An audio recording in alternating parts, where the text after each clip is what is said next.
Okay, this is just how to plot graphs, particularly scientific type graphs, calculate gradients, and even calculate gradients without even having to plot a graph.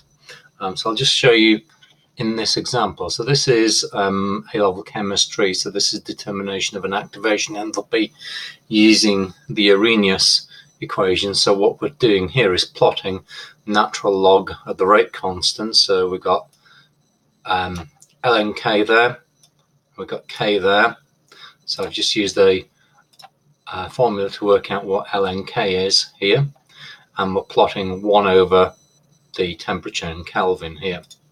But the point of this is to just look at how you go about plotting the data. So if I edit this chart, if you want to plot an XY graph of datum, and in science we generally plot XY graphs and have a series of points and then often do a line of best fit of some description, what you want is the scatter chart option.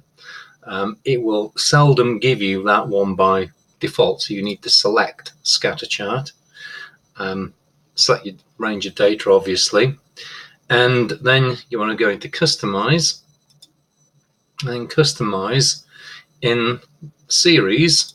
There's an option that you want to use, and it's called trend line, and trend line will put in a line of best fit based on a particular fit function. So normally, but most of the stuff we do, that's going to be linear, but you've also got exponential, polynomial, logarithmic, power series, and moving average. And you can also put error bars on if you want to, and you can specify what magnitude of error you want on your error bars. So that is a thing as well. And what's really useful is on the label. This is a label associated with the trend line here. If you use equation, that will show you the equation for the fit function. So up here, so y equals minus 4,291 times x plus 14.3. So it's given me the y-intercept, and it's also given me the gradient of this line up here. So that's quite useful, and you can obviously customize the thickness of your line here, make it nice and thin, change the line color, and customize it however you want. Other things you might want to do is change the chart axes label. So I've got ln(k) here and 1 over t here. So this is where you do that, and you choose vertical and horizontal axes. Then you can put on whatever label you want and change the formatting of that label. So we go back to here. Now that's given me 4,291 as the gradient. If I didn't even want to bother plotting the graph, I could get that, and to get that, what you do is use the slope function. And the slope function is, if we mouse over it into here, and you get a little help coming up, it says data y comma data x. So what you have to do is specify the range of the y data comma then the range of the x data. So my x data is ln(k), which goes along here.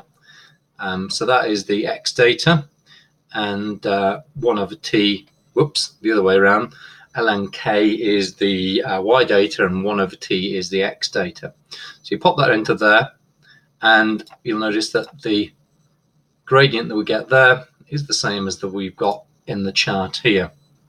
So in my particular case, if I wanted to now work out what the activation enthalpy of this particular reaction was, I've just put in a function here that uses that gradient.